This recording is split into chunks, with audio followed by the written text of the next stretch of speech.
Hebu nataka tuseme tu kweli, let's be realistic. Kuna taarifa ambayo imeweza kutolewa na mmoja wa jeshi la Tanzania, ambapo jeshi la polisi la Tanzania ambapo ameweza kusema maneno yafuatayo ya kwamba jeshi la polisi Tanzania limepata taarifa za watu ambao sio raia wa Kitanzania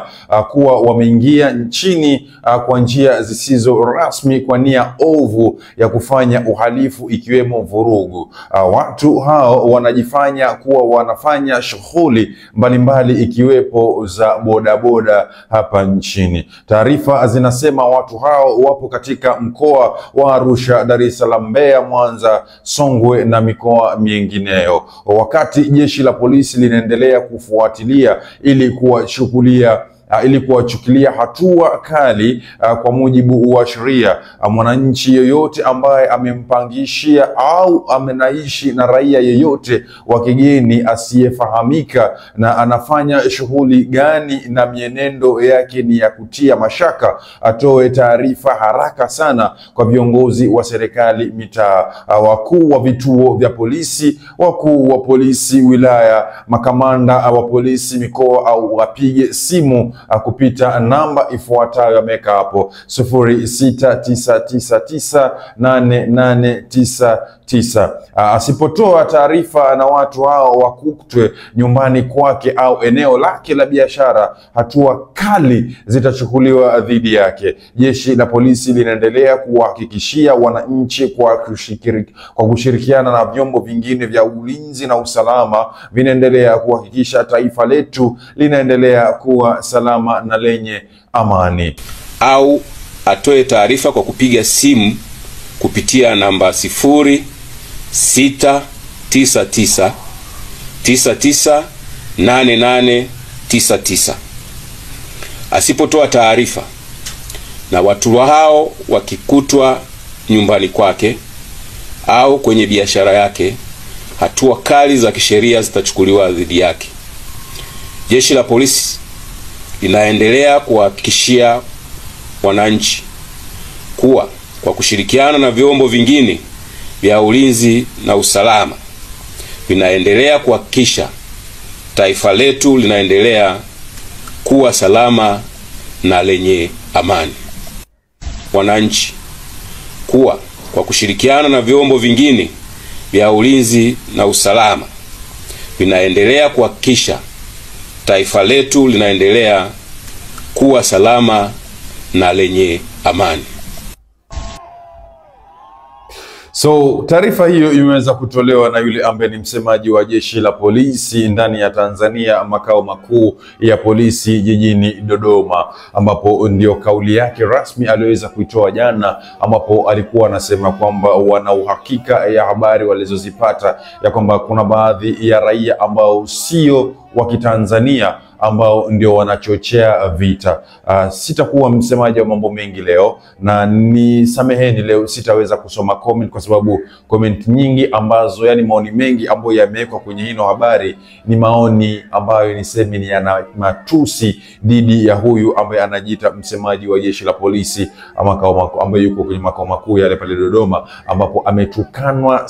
sana na wananchi kwenye maoni hapa. Na hivyo basi mimi nikushauri tu nikwambia kwamba hapa tusiweke matusi, japo tuzungumze kitu ambacho ni sahihi kulingana na kile alichokiongelelea. Tujiulize swali, je, unahisi ya kwamba maandamano na vurugu lote lililoweza kushuhudiwa kwa takriban siku 3 ndani ya Tanzania, ile siku ya tarehe 29, siku ya tarehe 30 na siku ya tarehe 31, ambapo tunaamini ya kwamba kuna baadhi ya wananchi wa Tanzania walikuwa wameweza kujitokeza ili kupinga ule uchaguzi ambao unaendelea pale nchini na uongozi mzima wa Mama Suluhu Hassan Samia, lakini sasa jeshi ambalo linajiita jeshi la polisi limeweza kujitokeza na kusema kwamba hao hawakuwa wa Tanzania, yani hao walikuwa ni raia ambao wametoka nchi zingine japo sio Tanzania. Hajataja endapo kwamba watu hao wametoka nchini Kenya, Uganda ama nchi ya Somali, majirani za Tanzania,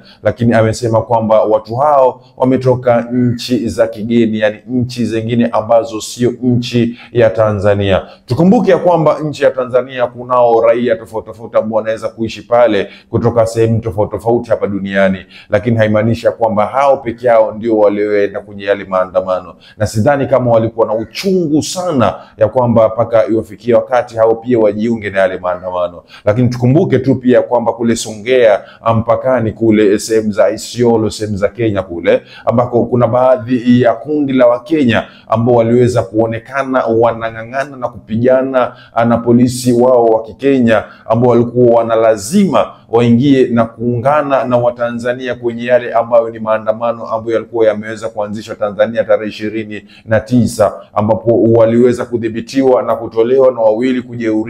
kujeruhiwa na wawili kuuliwa pale pale kwa kupigwa risasi na polisi ambao walikuwa eneo la Tanzania wakielekea eneo la Kenya, ambapo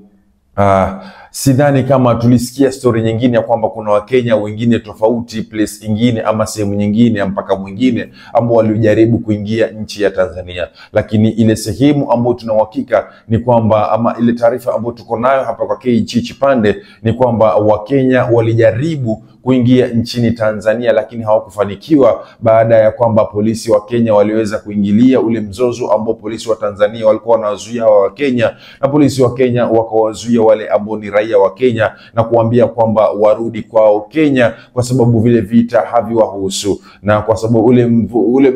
ule mshikamano ambao ulikuwa pale mpakani na zile rusha nikupe nipe nikupe ya polisi na raia baina yao wote, risasi zilitumika, na hivyo basi Wakenya wawili na regelelea walipoteza maisha yao pale pale, na wawili wakajeruhiwa, na sasa tunavyoongea wako kwenye hospitali. Sasa nataka tu hapo unieleze kwenye sehemu ya maoni, unahisi ya kwamba alichokisema huyu polisi ni sahihi, ama unahisi ameongea kitu ili kuziba ule ukweli halisi ambao upo? Kwa sasa tumeambiwa kwamba kuna takriban watu 500 ambao waliweza kuuliwa ndani ya Tanzania, lakini video ama zile picha za ile mili iliyoangushwa chini baada ya kuuliwa imeweza kufichwa, na yeyote ambaye ataweza kusambaza hizo video basi atachukuliwa hatua kali sana. Ndio maana mpaka vyombo vya habari nchini Tanzania vimeweza kufyatwa visijue vitazungumzia kitu gani kwenye haya maandamano, ikiwemo vyombo vyote ambavyo unavifahamu, unavipenda, ambavyo unatarajia vikupe habari kila uchao. Leo hata habari nyingine, hata habari ya entertainment wameshindwa kutoa, kisa na maana ni kubaya, na wameambiwa ya kwamba kamwe kabisa wasithubutu kutoa habari yoyote ya maandamano ama ya hino upigaji wa kura ndani ya nchi ya Tanzania. So kwangu hapa kwa KG Chipande nasema it is what it is. Ladies and gentlemen, this is KG Chipande. Please make sure to subscribe, like and share this video. Thanks for watching, guys.